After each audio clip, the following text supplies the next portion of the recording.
Now, you men are part of this Air Force and are about to complete training at one of these bases. Training for your H-hour, the hour of attack on your D-Day. You're going to be provided with the best equipment, expert instruction, and the same type plane you will use in combat. Your training here will allow enough time to acquire the knowledge that will make you experts in air combat. Our definition of a successful mission includes a round trip for you and your plane. Our job here is to weld you into units and condition you for the split-second decisions of combat. Decisions based on training. Decisions that spell the difference between life and death. Being careless or lazy here means that you'll have to learn while over the target. And by that time, it may be too late. Your instructors are airmen who only a few weeks ago were flying combat in all parts of the world. These men know what they're talking about. They've been there, and they've come back. They're here to train and prepare you until that final hop-off at a POE. From there on in, gentlemen, you're on your own. While you're here, listen to your instructors. Study, concentrate, and work.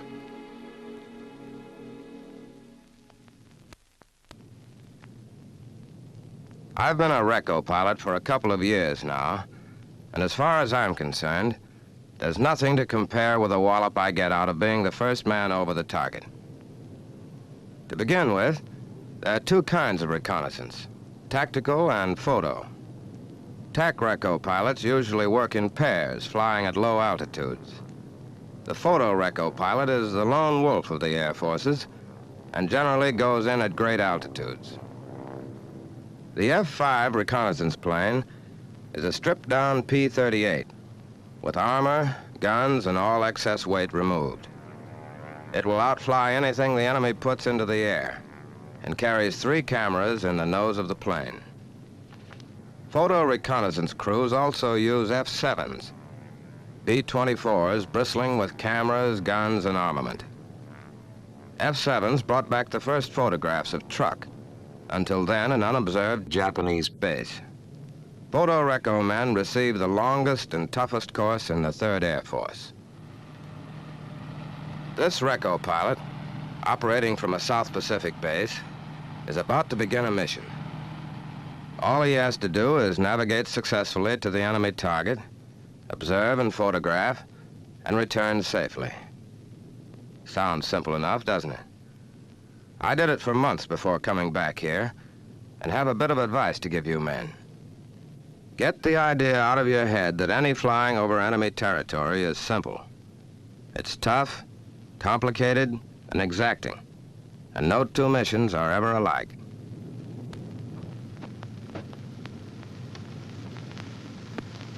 Easy Terror 2 from 6, King, Queen, 8.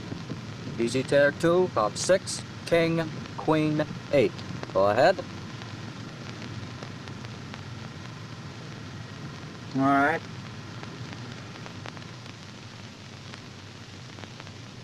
We'll drop down.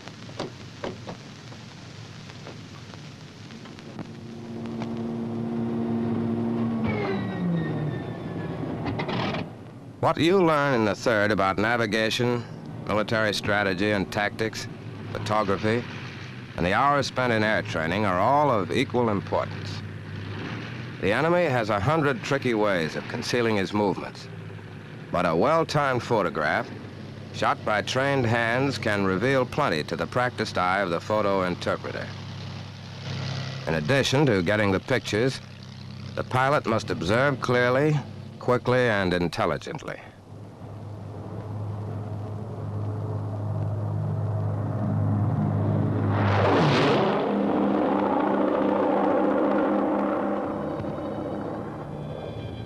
The mission is Rabaul, on the northeastern tip of New Britain. At one time, the strongest Japanese naval and air base in the Southwest Pacific.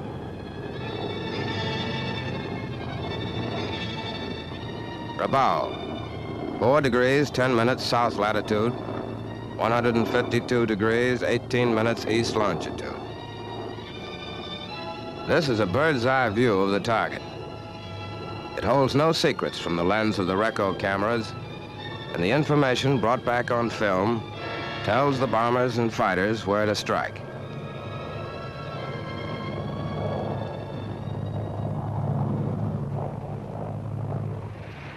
The Reco pilot gets back to his base all right if he's learned his job thoroughly.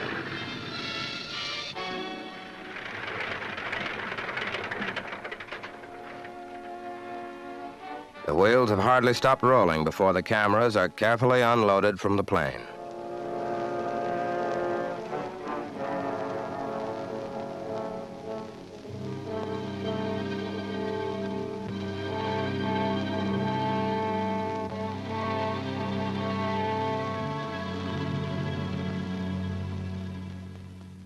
The film is rushed to the laboratories immediately for processing.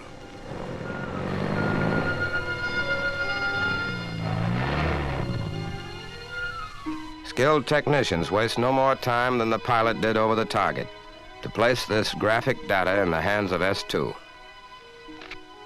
Meanwhile, the pilot heads for intelligence to be interrogated. Future tactics and strategy depend greatly upon the information and photographs that Reco men bring back. These first-hand reports are correlated and compared with information already available, and the photographs are carefully studied. The net results of good reconnaissance pictures clearly spot enemy movement, new targets, and judge the effectiveness of recent strikes. Armed with these photographs and a clear report based on the visual observations of the Reco pilots, tomorrow's missions, next week's missions, and next month's missions may be planned. The final result of reconnaissance is always the payoff.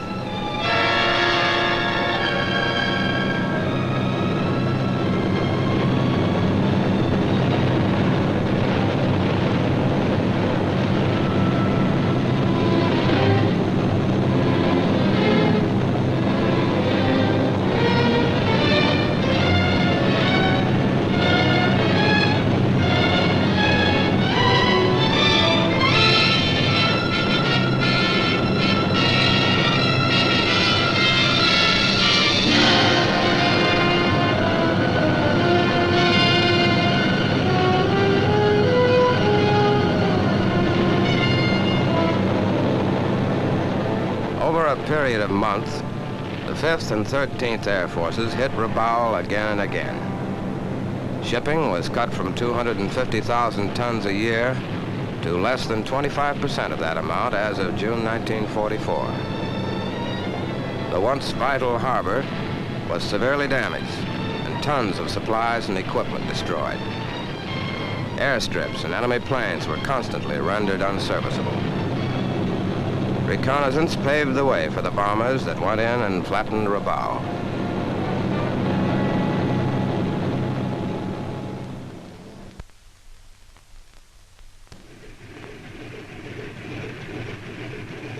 I'm a bomber pilot.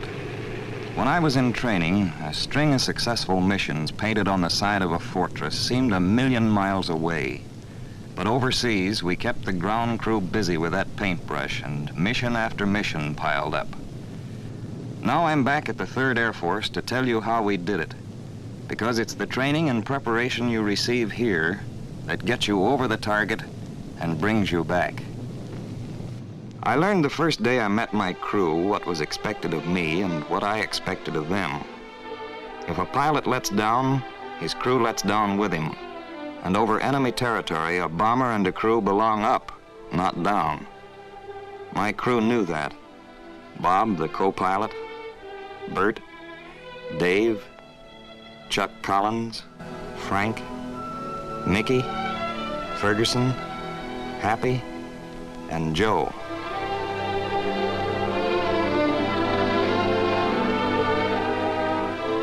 Just as in training, it all starts with how hard and how intelligently you listen at briefings.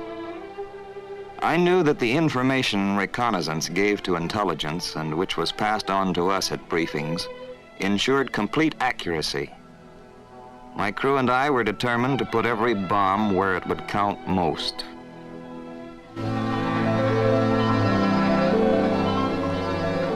My assignment now is to keep impressing combat teamwork upon you every day as long as you're here. Every bomber is just part of a team.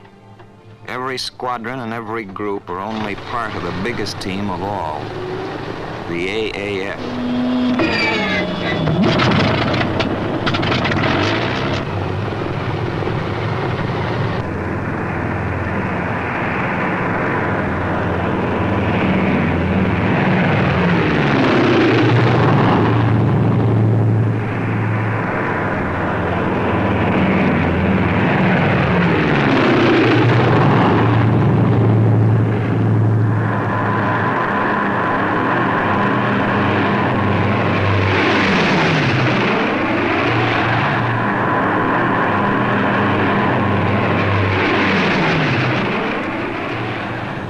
On your first combat mission, you, your crew, and your plane are suddenly propelled into being an integral part of the Air Forces. Better get this straight and keep it straight as long as you're in action. No matter where you are in the air, formation is what counts. Formation means protection, firepower, and a round trip. You leave your base in formation, you gain altitude and fly to the rendezvous with the fighters in formation. You go over the target in formation, and you return in formation.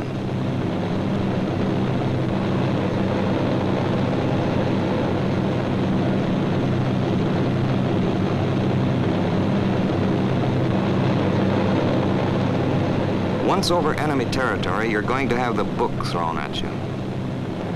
Before you complete your first mission, you'll be thoroughly aware that it takes a perfectly trained crew to make a bomber really function.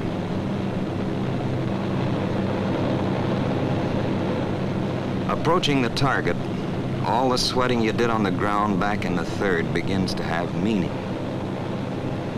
You're forced to remember everything you learned, every second of every mission you fly.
Of combat training, the discipline, the groundwork, the knowing and understanding the other fellow's job. Those are the elements that go into making a successful bomber crew. Pilot the Bombardier, she's yours.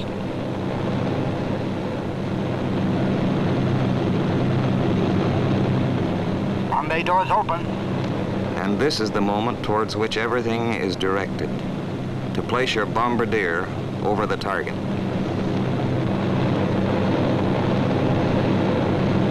Bombs away.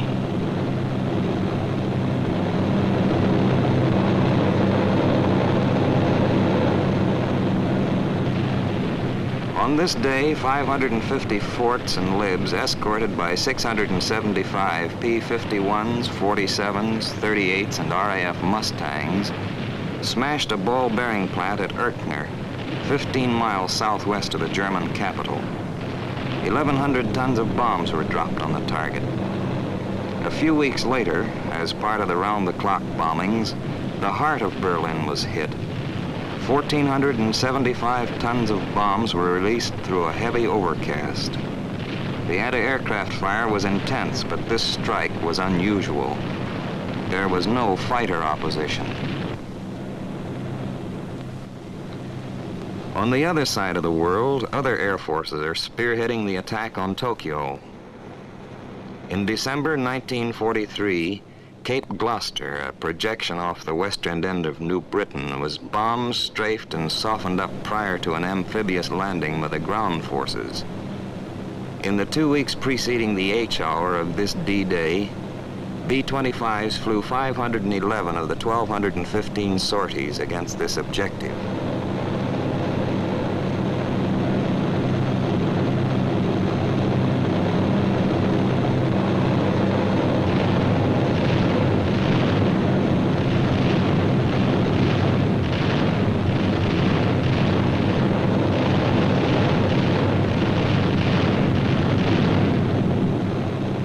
From December 10th through December 26th, D-Day, more than 3,000 tons of bombs were dropped on gun positions, coastal installations, beach and bivouac areas, and thousands of rounds of ammunition and 75mm shells were poured into Japanese positions.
Landing successful, our air forces began operating from Cape Gloucester and severed the main Japanese line of supply between New Guinea and eastern New Britain. Many of us who helped advance the bomber line to Gloucester were trained in the 3rd Air Force.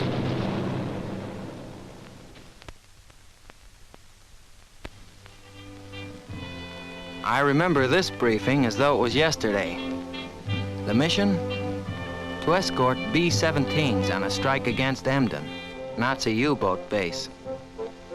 You fighter pilots are going to be invited to a lot of briefings, just like this one. At every briefing, you listen to learn, because in combat there'll be no time to learn. You'll find that out on your first mission over enemy territory. You'll find out, too, it's the things you learn in fighter training that help bring you back again. At least that's the way it worked with me. Ground school, tactics, flying, they're all of equal importance. Don't ever forget that, men. The enemy is smart, we all know it. But the odds are with you, and I'll tell you why. Your planes are better. Your period of training is longer and more complete.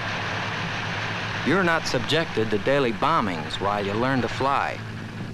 And everything you use every day, food, gasoline, clothing, equipment, is tops.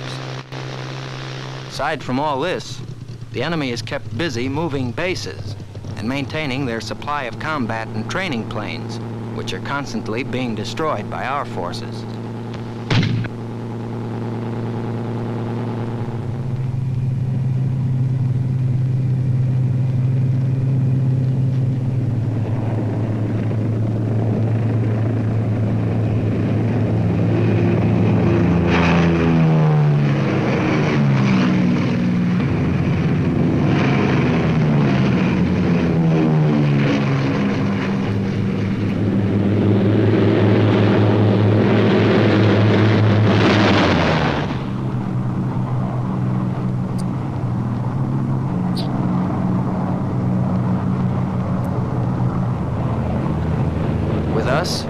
Formation is just as important as it is with the bombers. You've heard a lot of talk about comparing combat flying to football, but I don't think any quarterback in the world ever had the kind of interference that we supply. You know, the men in the bombers keep telling us fighter pilots the most welcome sight they experience is when we pull into formation alongside of them. I've always managed to get a kick out of being up there convoying those big jobs in and out of the target area. Believe me, you get plenty of time to think flying missions. I know a lot of you sitting out there can't wait to get up in the air. But let me tell you, flying is only about 1/10 of the job. You still have to use those machine guns at the right time, the right place. Last year, I thought that the hours I spent on gunnery runs would never end. That was before I went overseas. Now, to say that I am grateful for those hours is an understatement. And remember, no fighter pilot is trained to be an individual ace. That's why you hear teamwork over and over again.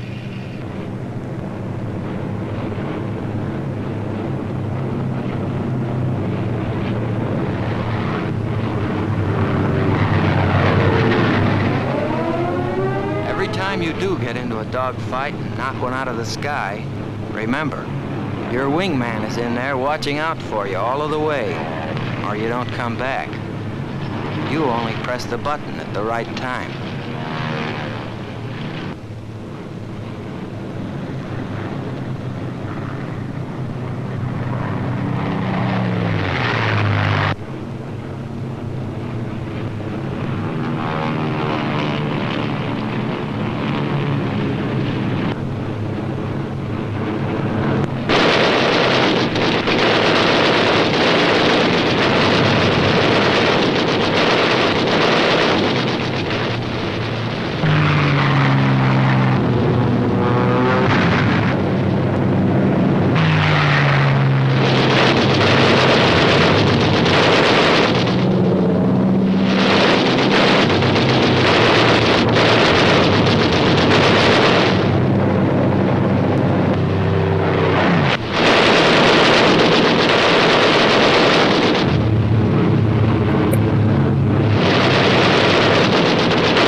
Considering, men, now is the time to learn.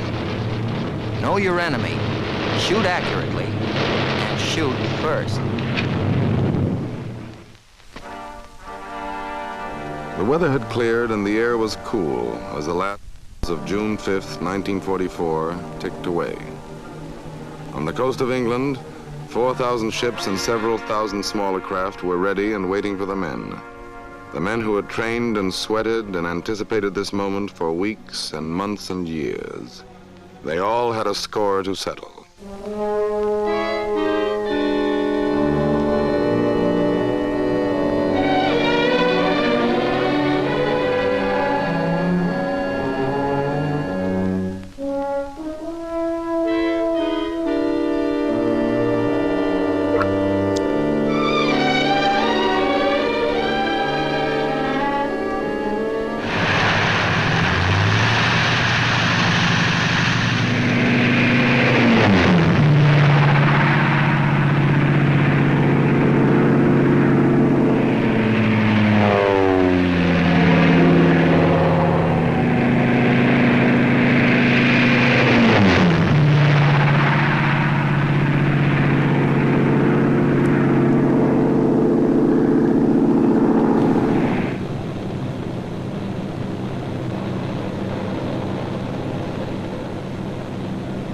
At dawn on D-Day, 1,000 U.S. heavy bombers resumed the attack on coastal batteries begun by the RAF the night before. The planes were joined by the 640 guns of the warships lying offshore.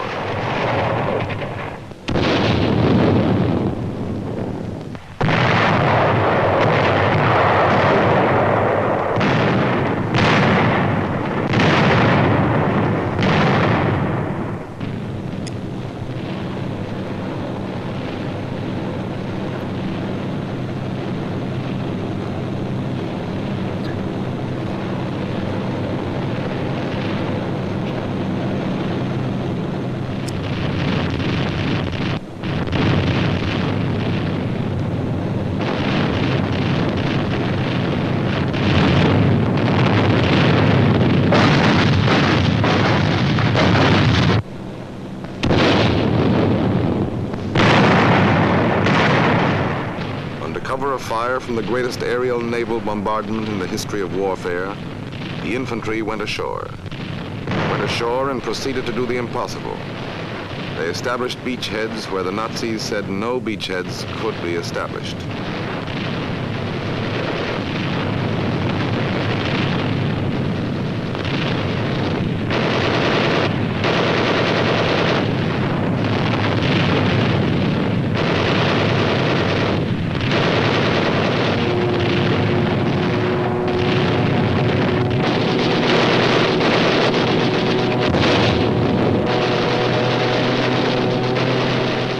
Tactical air forces struck out against immediate targets in the rear of the enemy lines. They smashed railroads, blasted bridges, bombed key road junctions, knocked out power and water supplies, and strafed the grounded Luftwaffe.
Heavy overcast rose to 3,000 feet, and aerial operations were stepped up.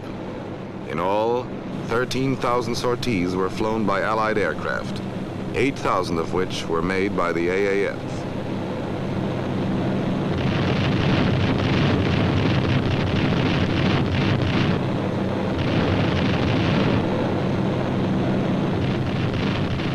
The Marauders and A-20s, bombing from low altitudes and flying as many as 3 missions a day, continued the tactical assault in cooperation with the ground troops.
This has been an airman's view of a D-Day, but the war is not over.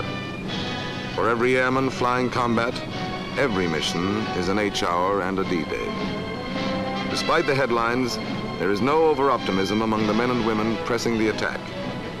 They know that throughout Nazi-controlled Europe and the spread-out empire of Japan, savage fighting lies ahead. The forces of fascism, the forces of tyranny and aggression must be destroyed. You men in the 3rd are being prepared to help finish that job. See that you're ready to do it.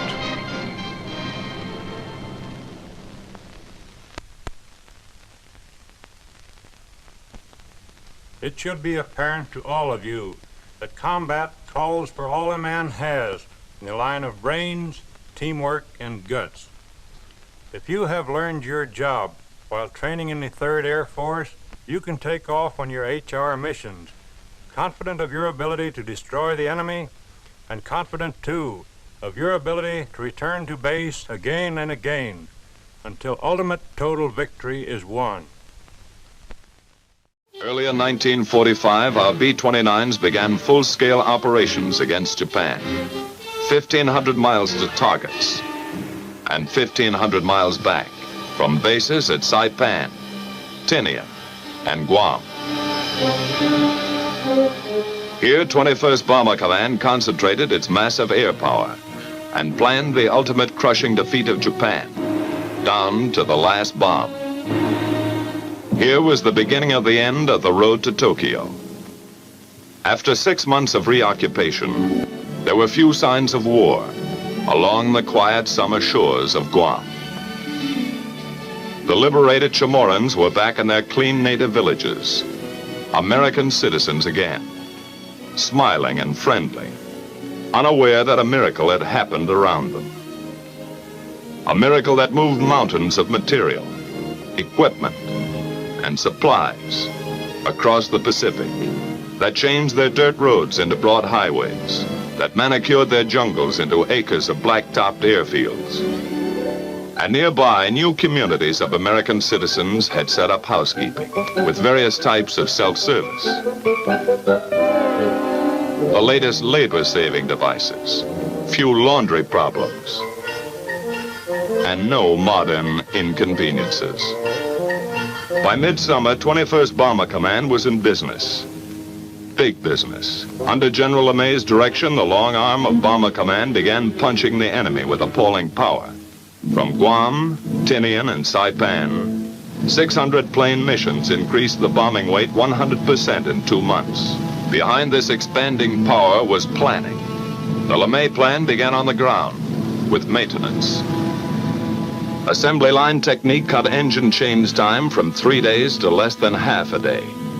In shops and hard stands, ground crews worked day and night during the blitz weeks to keep more B-29s on the line. By July, LeMay's Bomber Command is an efficient, well-oiled, well-drilled machine of destruction. Here's a vital cog of that machine, 11 men and a bomber. While they wind up for action, let's find out where they're going and some of the things they're going to do and why and with what.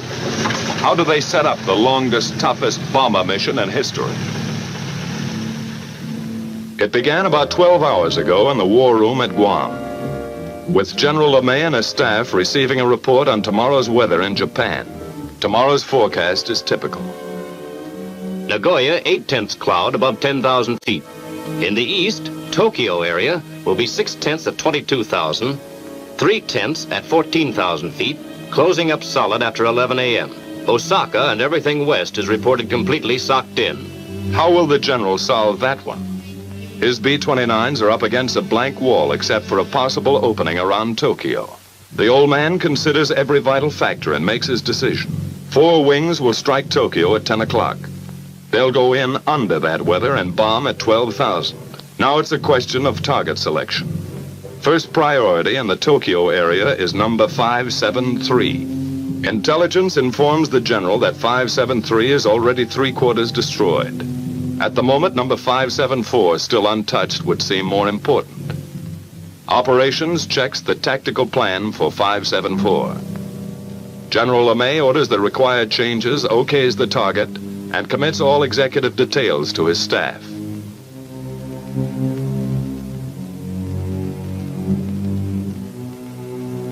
Operations, with his deputy chief of staff and project officer, goes to work setting up the changes. In that plans folder is a mountain of preparation by special sections of intelligence and operations. 1,000 hours of research, Collated facts and figures have been distilled into Tactical Plan 574. Aircraft will assemble as briefed with 3 groups of P-51s for escort.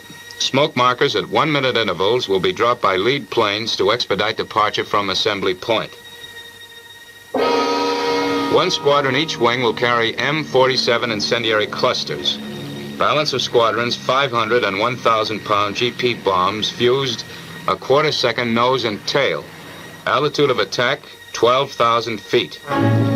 Planes of 314th Wing will carry capacity fuel loads of approximately 7,300 gallons per plane. Calibrated airspeed of 210 miles per hour will be flown by all aircraft on bombing run. Radar landfall 3450 north and 140 east will be the same for all planes to afford a good land-water contrast checkpoint. The Navy is requested to furnish the following facilities for air-sea rescue purposes. 3 surface vessels to proceed to positions X. 4 submarines assigned to lifeguard duties at positions Y. 2 Dumbos to orbit at stations Z. 4 B-29s will orbit as super Dumbos at the following positions. Each section of the plan is double-checked. To supervise certain aspects of planning, Lieutenant Colonel Catton, a former lead crew pilot, was recently brought over to staff as project officer. This officer's extensive combat experience now helps to iron out operational kinks.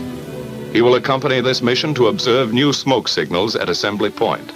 A field order is now dispatched to the wings. Takeoff time is flashed to the controller, who coordinates the vast network of communications gathered here at the heart and nerve center of command. Here in the control room, status panels and a mission board are maintained to show at a glance the countless up-to-the-minute details of all daily operations. Prior to takeoff, each mission is set up on the board to afford a visual progress of the flight, from takeoff to target and return. Colored yarns, 1 for each wing, are laid out to indicate the flight lines, which pass close to Iwo Jima, the halfway point.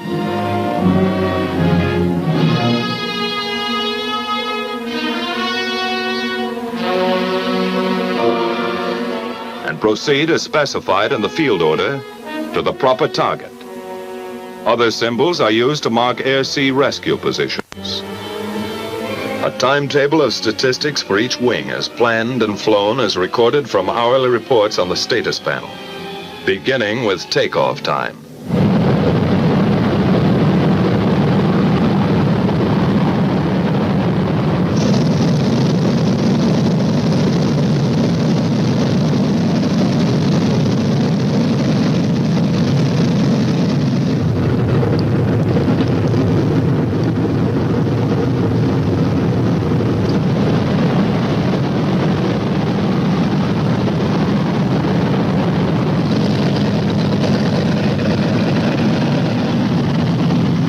Veteran crews, it's just another day's work. One more 1,500-mile haul up and down the ruddy Pacific. 15 hours, 7,000 gallons, 4 engines, 11 guys. Knock wood. A water jump across 20 degrees of the globe. A continent of ocean. Destination, Tokyo. It's like taking off in Mexico for targets in Canada. The 314th is airborne. 145 planes, 1 minute apart, 67 tons each.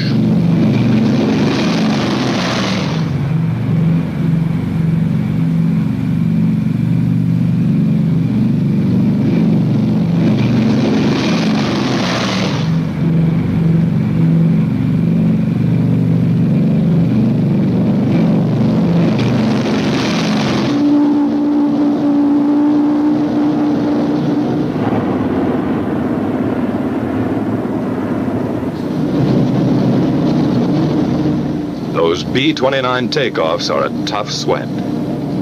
That first long moment is the worst. Some swear it takes luck, like a wife's stocking, to beat it. At Tinian, 100 miles north, 2 more B-29 wings prepare for takeoff.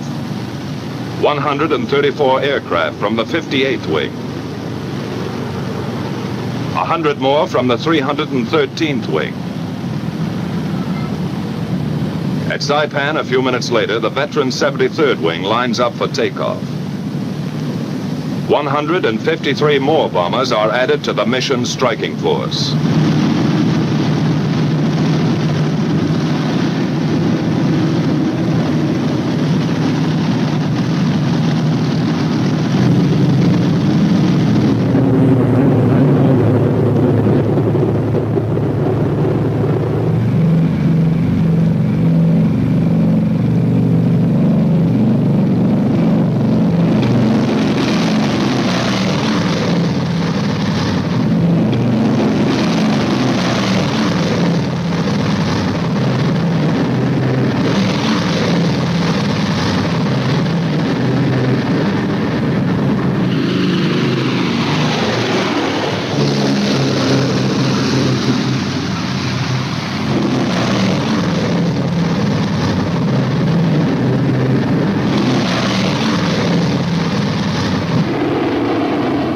The last B-29 is airborne at 1540.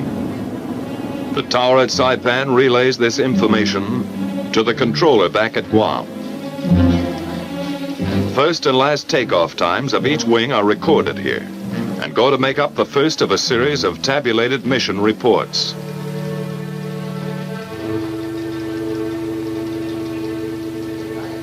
Copies of these reports are dispatched to headquarters, Washington, and posted on the control room report board. During that first hour, the B-29s have settled down for the big grind, saving precious gas, cruising 1,000 feet off the water. Ability, experience, confidence ride in each plane. A plan of action for 11 men trained and tested to function as one. The navigator sets the course, logging island checkpoints as they climb past the Northern Marianas. Pagan, Assumption, Morgue, the Pohores. After about 4 hours of flight, the bombers pass close to Iwo Jima, the hot rock, a black, gritty pork chop halfway to Honshu. 8 square miles bought and paid for by our Marines. We made some quick changes, cutting away that sulfurous volcanic crust and rolling Iwo's surface into one enormous flat top. 3 big airstrips now launch our P-51s for bomber escort over Japan. General Moore and his staff of 7th Fighter Command run the show and direct all air-sea rescue operations in close collaboration with Bomber Command. A last-minute briefing check, just to make sure today's fighter escort knows all air-sea rescue positions. Out on the line, General Moore's P-51s are warming up for the longest fighter flight on record.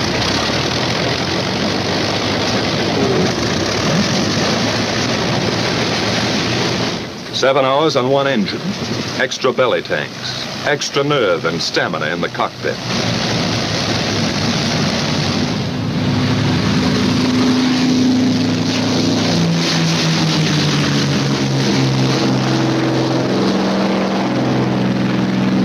About the time our bomber wings are passing Iwo Jima, the pea shooters are taking off, scheduled to join them 3.5 hours later off the shores of Japan.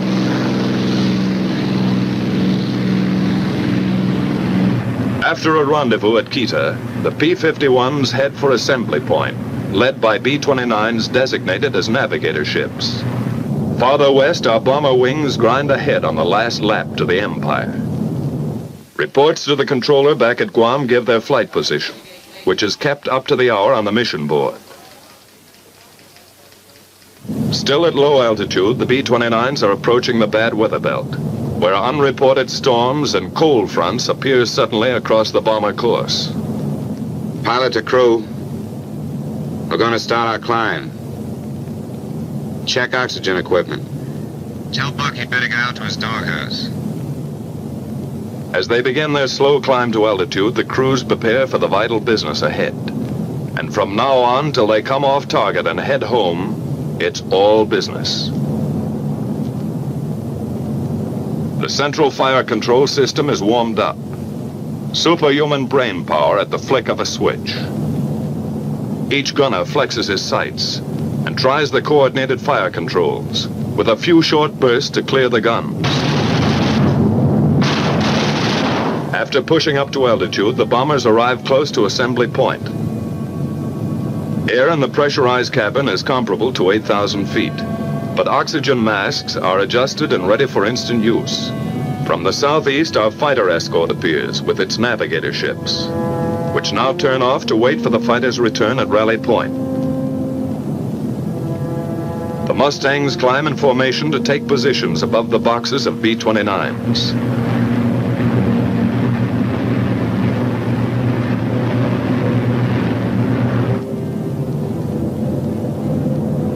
Lead bombers begin to circle, dropping the new smoke markers for assembly. The project officer observes this part of the tactical plan in action. From various zone positions, the groups separate and form on their lead ships in 9 or 11 plane waves, which head for initial point. The big parade is on.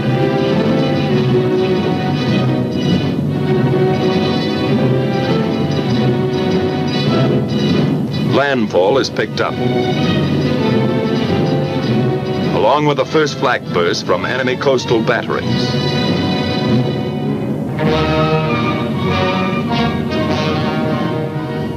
Fujiyama, the familiar white beacon, marks the turn for initial point. Flak becomes heavier and more accurate.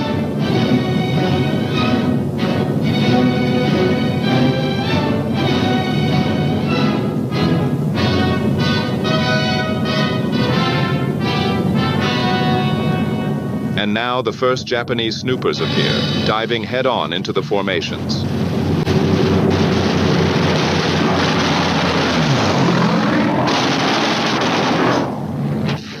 Some are suicide fighters trying to ram our bombers. Other Japanese fighters drop phosphorus bombs, set to explode in front of the oncoming B-29s.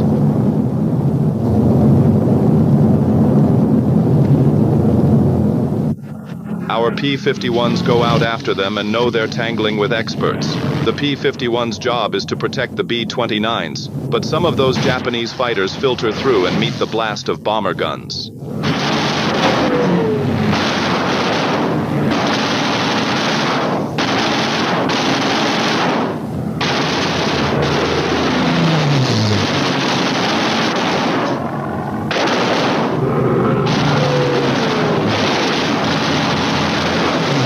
A tail gunner pleads with a nip fighter to come in a little closer.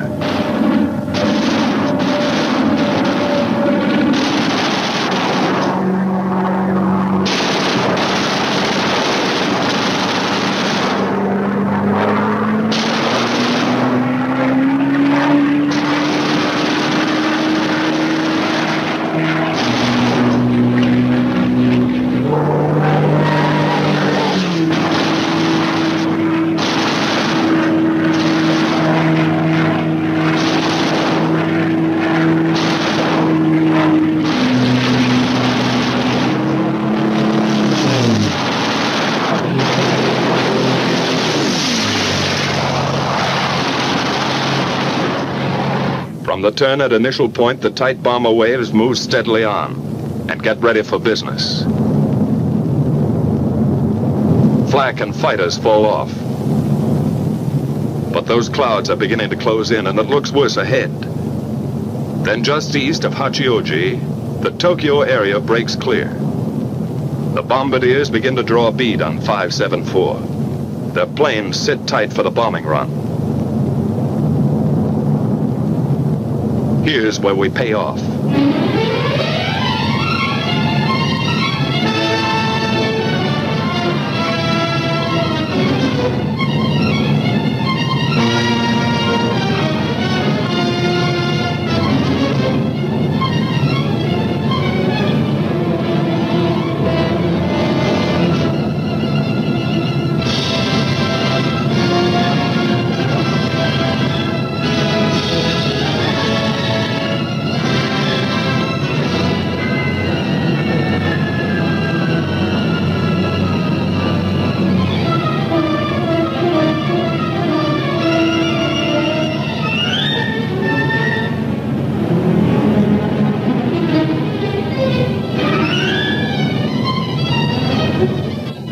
2 Japanese aircraft plants and an airdrome 12,000 feet below are about to receive 4,000 tons of destruction.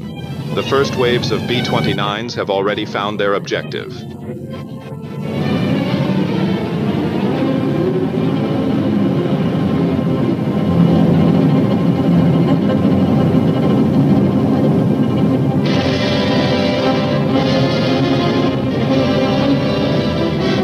Succeeding bomber groups add their devastation to the smoking targets.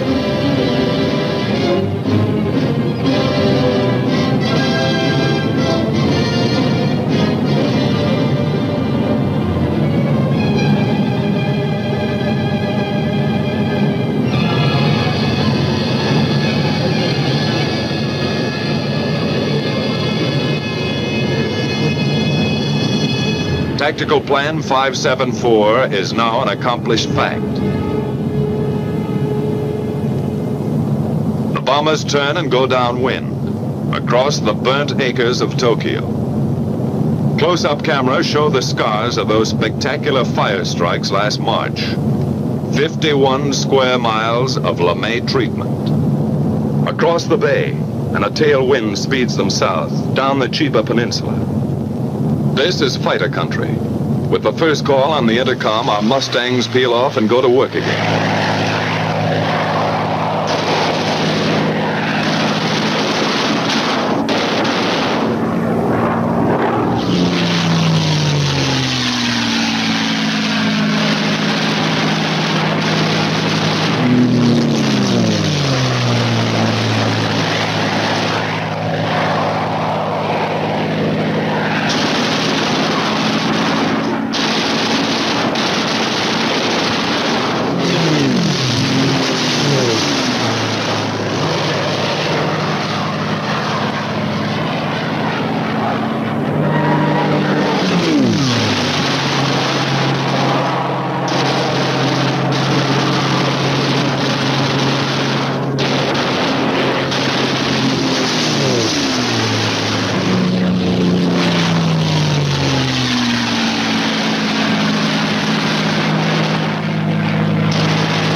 With the big bombers homeward bound, our P-51s drop down for strafing runs, concentrating on definite objectives from here to the enemy coast. Skimming along at maximum speed, the fighters pair off and go to work cutting vital Japanese lifelines, blasting away at communications, radio installations, and power lines.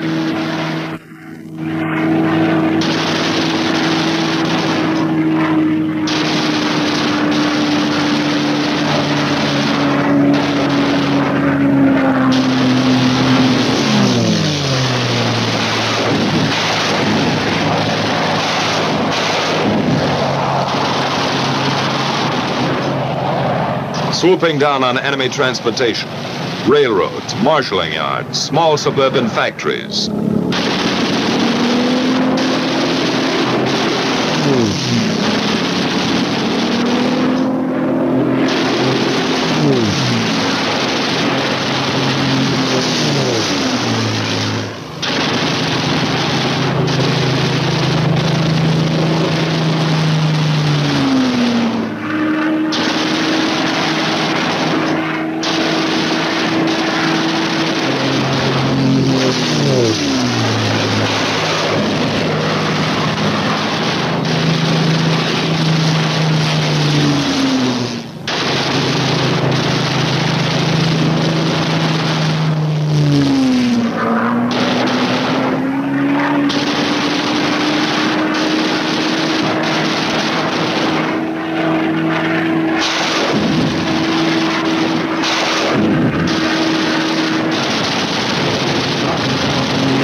and airfields.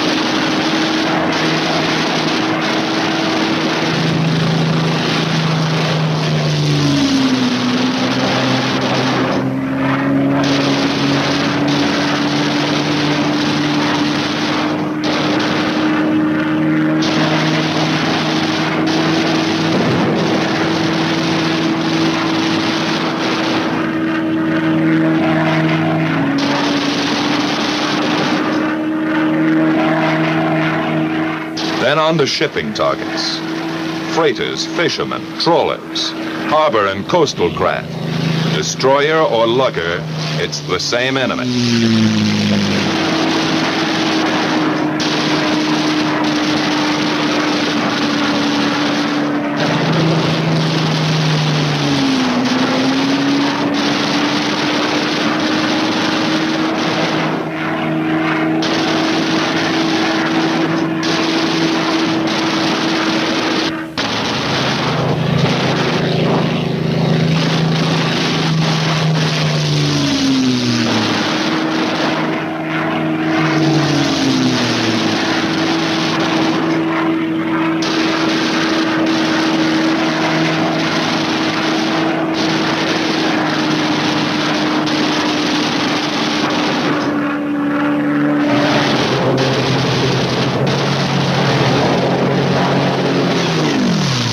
After strafing, our fighters climb back to rally point and the waiting B-29 Navigator planes.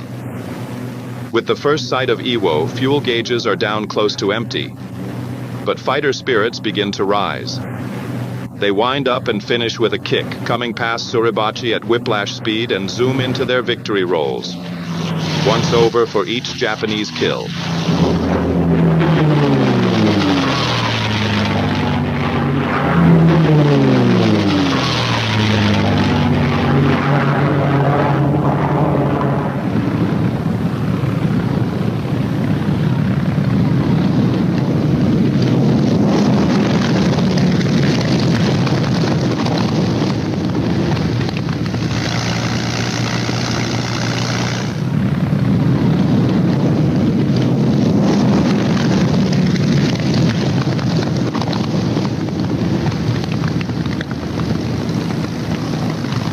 After the last fighter groups are in, all hands sweat in those first limping B-29s. That runway is a beautiful sight as they let down with engines out, low in gas, or beat up by flak and fighters. In 3 months, nearly 2,000 crippled or gas-shy B-29s havened at Iwo. You can understand why those 4 fanboys blessed those Marines, and even named their planes after them. The lucky ones are fueled and depart for home bases in an hour. But Iwo still has its hazards. Weather can turn this station into a hopeless daymare.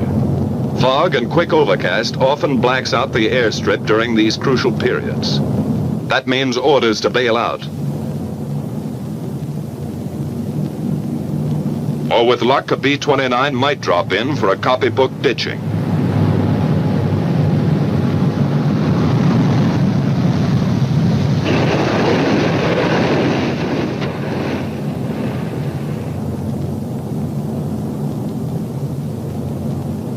From here you can see how the cloud cover up there smothers the runway, and realize what one pilot went through.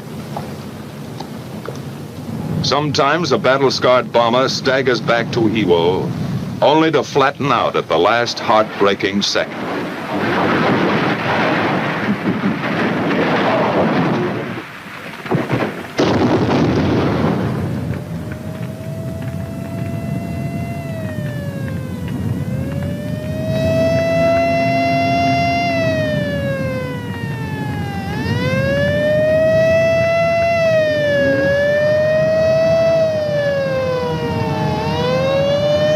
By some miracle, the whole crew got away from their stations to safety before 2,000 gallons of flaming gas enveloped them. Firefighters risked their lives to save the ship. This, too, takes courage beyond the line of duty. Far to the south, most of the wings are nearing their bases. exhausted crews wait out the last endless hour, when time seems to stop. Their position is radioed in, and the controller gets word of the approaching flight.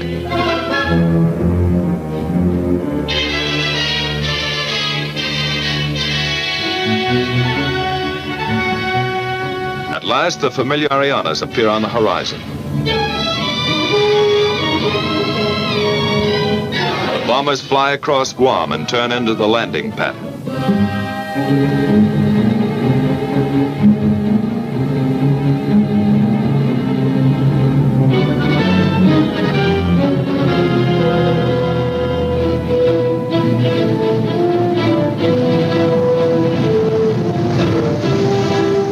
15 hours ago, they left the other end of that runway.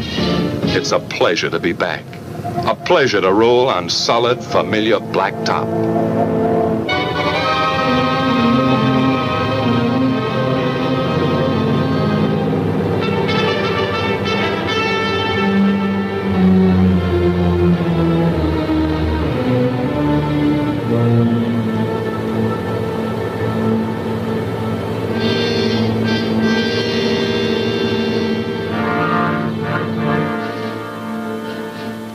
It's good to feel the sudden, humid heat, to be among the living, swapping details with the ground crew.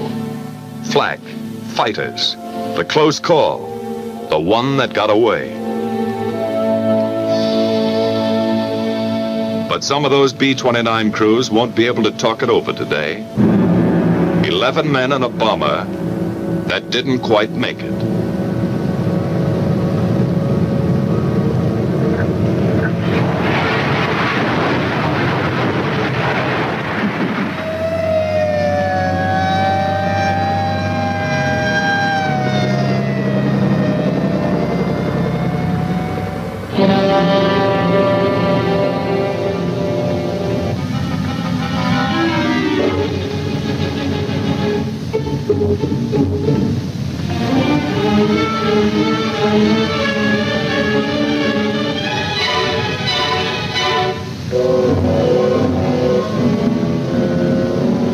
Rescue squads tear away the hot metal.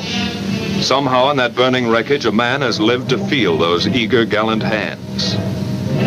1 life saved and 10 lost. That's part of today's toll.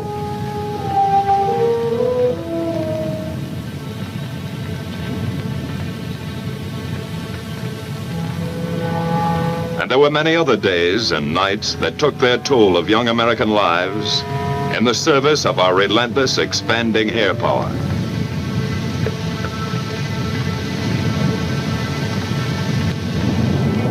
By the end of July, our B-29s had all but obliterated the enemy's ability to make war. 1,000-plane missions were going to hit Japan with twice the monthly tonnage that ever fell on Germany. The question was, how much longer would a beaten Japan hold out? In August, we made a test that never was applied to Germany. While great land, sea, and air forces gathered for the last invasion, our B-29s dropped 2 atomic bombs.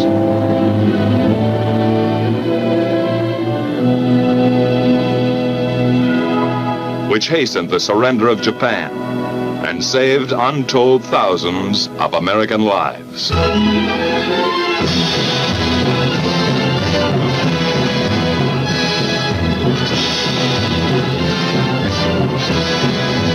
So the mission of our air forces, which began nearly 4 years ago, was accomplished.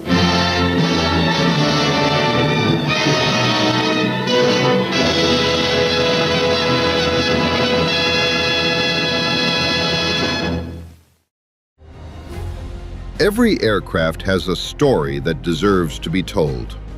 Don't let these legends fade into the past. Like this video and subscribe to our channel and help us keep aviation history alive.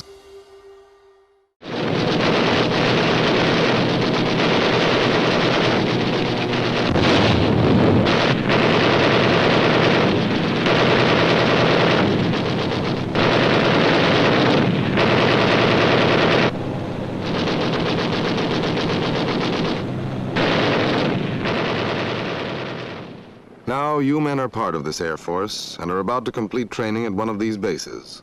Training for your H-hour, the hour of attack on your D-Day.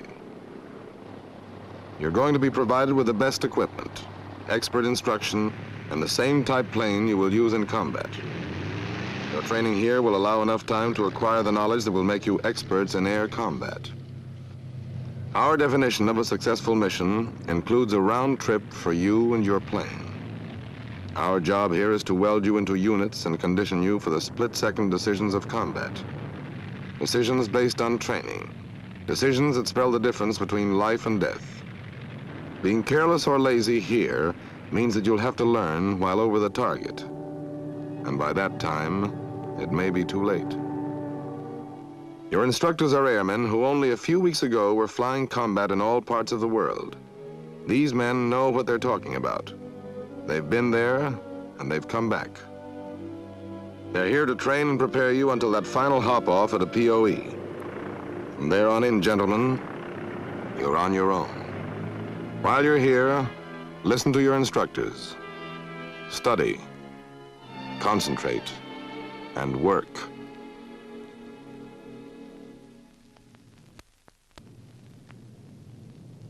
I've been a Reco pilot for a couple of years now, and as far as I'm concerned, there's nothing to compare with the wallop I get out of being the first man over the target.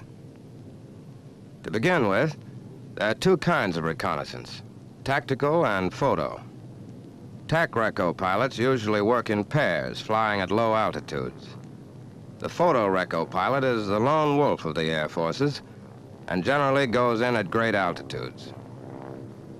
The F-5 reconnaissance plane is a stripped-down P-38 with armor, guns, and all excess weight removed.